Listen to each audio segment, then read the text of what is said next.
Fajar panik, Persija dan Persib mendekat.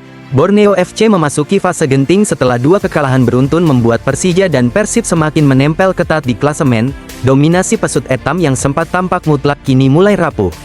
Penampilan Borneo FC di Super League 2025-2026 mengalami penurunan. Posisi tim berjulukan pesut etam itu kini didekati oleh Persija Jakarta dan Persib Bandung. Tekanan muncul bukan dari publik tapi dari selisih poin yang menipis. Borneo FC sebelumnya meraih 11 kemenangan beruntun di Super League 2025-2026, namun catatan positif itu terhenti saat Borneo FC kalah dari Bali United dan Persib Bandung. Runtuhnya tren ini menjadi titik balik kompetisi. Merasakan dua kali kekalahan membuat jarak poin Borneo FC dengan Persija dan Persib kian dekat. Tim asuhan Fabio Lefundes itu kini duduk di posisi pertama dengan mengemas 33 poin, Persija 29 poin dan Persib 28 angka. Belum lagi Persib masih menyisakan satu laga tunda melawan Malut United pada pekan ke-12 Super League 2025-2026 di Stadion Kieraha Ternate Maluku Utara Minggu, tanggal 14 Desember tahun 2025. Peluang menggeser posisi semakin nyata. Jika Persib menang maka Maung Bandung menggeser Persija dan memangkas jarak poin hanya tertinggal 2 angka saja dengan Borneo FC. Situasi ini jelas menciptakan kepanikan internal meski tak diucapkan secara terbuka. Kekalahan yang dirasakan Borneo FC membuat khawatir bagi Fajar Fatur Rahman. Pemain berposisi bek sayap itu menegaskan bahwa Borneo FC harus segera bangkit sebab pertandingan ke depan tidak memberi ruang kelonggaran. Ya, itu yang kami khawatirkan kemarin, tapi dengan kekalahan ini kami akan evaluasi juga, ucap Fajar. Fajar mengakui bahwa Borneo FC tidak dalam kondisi prima saat melawan Bali United dan Persib. Ada beberapa pemain yang dikabarkan sakit dan cedera, namun itu bukan menjadi sebuah alasan bagi Fajar. Kini Borneo FC harus bisa memaksimalkan pertandingan dengan kemenangan. Mereka akan menjalani 3 pertandingan berat melawan Persebaya Surabaya, Malut United dan PSM Makassar. Borneo FC tetap Borneo FC, kami akan bermain sesuai instruksi dan pelatihan. Pertandingan ke depan kami akan lakukan yang terbaik dan meraih kemenangan, tutup Fajar. Persija nekat hamburkan 10,86 miliar. Persija kembali jadi pusat orbit bursa transfer karena 2 nama bernilai total 10,86 miliar diproyeksikan mendarat ke Jakarta. Geliat ini membuat Jackmania menunggu apakah investasi besar ini tepat sasaran. Geliat transfer Persija Jakarta menjelang putaran kedua musim 2025-2026 semakin mencuri perhatian dan membuat Jackmania penuh ekspektasi. Macan Kemayoran bergerak cepat berburu pemain baru bernilai tinggi.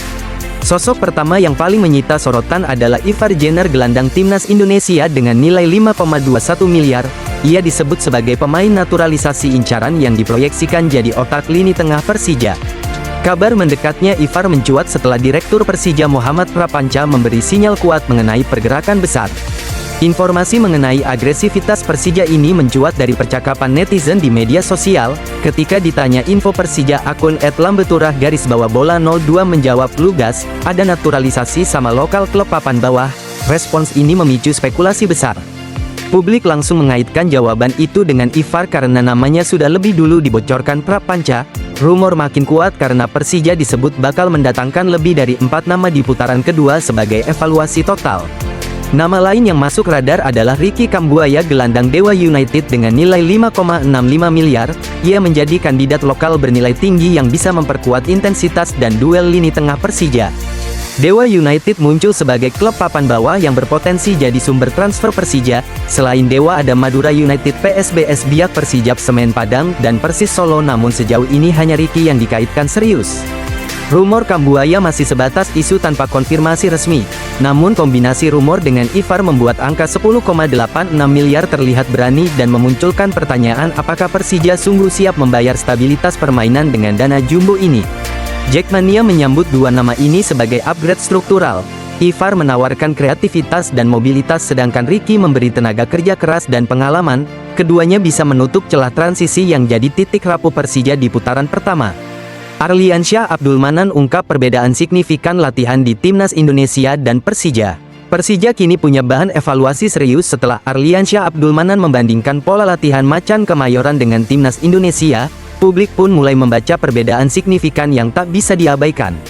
Pemain Persija Jakarta, Arliansyah Abdul Manan, mengungkapkan perbedaan dalam sesi latihan di Macan Kemayoran dengan Timnas Indonesia. Kata Arli, sesi latihan paling banyak ia rasakan ketika bersama timnas Indonesia. Ia tidak mendramatisasi situasi namun menyampaikan fakta telanjang tanpa filter. Arli pernah membela timnas U17 Indonesia di Piala Dunia U17 2023, kemudian naik pangkat untuk memperkuat timnas U20 Indonesia, dan sempat berlatih juga di timnas U23 Indonesia. Waktu di timnas U17 Indonesia, Arli dilatih oleh Bima Sakti, sedangkan ketika naik ke U20 dan U23 ia berada dalam komando Indra Syafri. Di titik ini ritme kerja benar-benar berbeda. Kata Arli, latihan bersama Indra Syafri cukup banyak. Dalam satu hari ia dan kawan-kawan harus berlatih sebanyak 3-4 kali, intensitasnya nyaris tanpa ruang napas. Latihan yang cukup padat itu dikarenakan adanya pemusatan latihan Garuda Muda untuk menjalani pertandingan. Seluruh agenda dirancang rapat tanpa kompromi terhadap kesiapan fisik pemain. Biasanya, Indra Syafri melakukan sesi latihan di lapangan pada pagi dan sore, sedangkan siang harinya pemain diminta untuk gym. Fokusnya jelas bukan kenyamanan namun percepatan progres. Banyaknya sesi latihan di tim Merah Putih itu juga karena para pemain menginap dalam satu hotel yang sama. Indra Syafri lebih mudah mengawasi para pemainnya. Kalau di timnas Indonesia latihannya dipimpin oleh Coach Indra Syafri, sehari itu kami bisa latihan 3-4 kali, kata Arli. Pemain kelahiran tanggal 20 Desember tahun 2005 itu membandingkan dengan sesi latihan di Persija. Kata Arli, di Persija latihan hanya 1 kali dalam sehari. Sebelum latihan di lapangan, biasanya para pemain Persija melakukan gym terlebih dahulu, namun durasinya bisa menembus 3 jam sehingga kualitas beban tidak kalah berat, hanya lebih terstruktur. Bagi Arli ini untuk pertama kalinya ia berlatih di Persija setelah musim lalu dipinjamkan ke PSIM Yogyakarta. Ritme baru ini tetap menuntut adaptasi meski tidak sepadat timnas.